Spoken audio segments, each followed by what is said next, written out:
নোয়াখালীর ঐতিহ্যবাহী শিক্ষা প্রতিষ্ঠান বেগমগঞ্জ সরকারি পাইলট উচ্চ বিদ্যালয়ের প্রাক্তন শিক্ষকদের সম্মাননা প্রদান করা হয়েছে।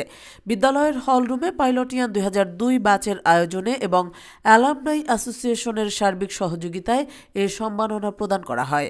বিদ্যালয়ের ভারপ্রাপ্ত প্রধান শিক্ষক ইসমাইল হোসেনের সভাপতিত্বে এতে প্রধান অতিথি ছিলেন সাবেক শিক্ষক ও অ্যালামনাই অ্যাসোসিয়েশনের সভাপতি বাদশা আলম।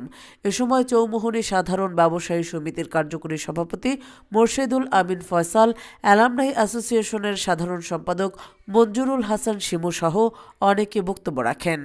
সম্মাননা অনুষ্ঠানে উপস্থিত প্রাক্তন শিক্ষকরা উপস্থিত হয়ে স্মৃতিচারণ ও উপদেশমূলক বক্তব্য রাখেন। শেষে প্রাক্তন 15 জন শিক্ষক ও বর্তমান 25 জন শিক্ষককে সম্মাননা ক্রেস্ট সহ বিশেষ উপহার সামগ্রী তুলে দেন শিক্ষার্থীরা।